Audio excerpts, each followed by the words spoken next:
In this video, we will examine the use of the power interest grid for stakeholder analysis. A project can have many stakeholders. Once the project manager has been provided with a project charter and scope of work, the next steps for the project manager is to identify the stakeholders and analyze their power and interest in the project. The power interest grid is used to categorize stakeholders based on their power and interest. Power refers to the ability of a stakeholder to influence the outcome of a project. Interest signifies the degree to which a stakeholder is affected by or interested in the project's outcome.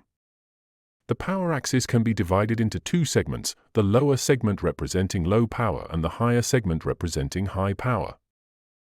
Similarly, the interest axis can be divided into two segments, the left segment representing low interest and the right segment representing high interest.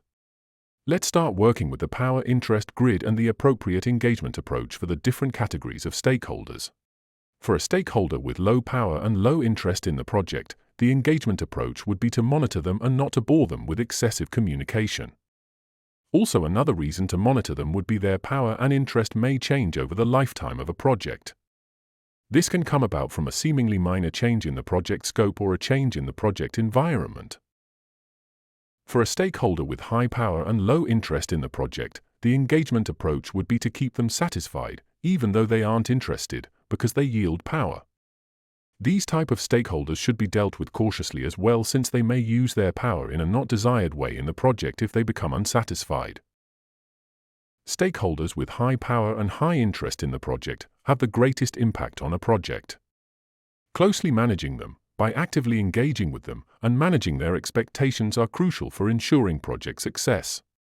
Stakeholders with low power and high interest in the project can be very helpful with project details. The engagement approach is to keep them adequately informed and communicate with them frequently to ensure no major issues arise.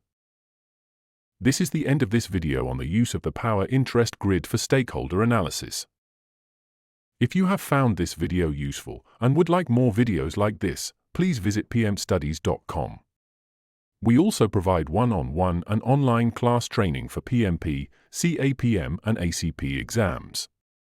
We are adding new videos every week. Please click on the subscribe button shown below to be informed when we add a new video. The playlist shown below gives you a list of related videos to watch. Thank you for watching this video.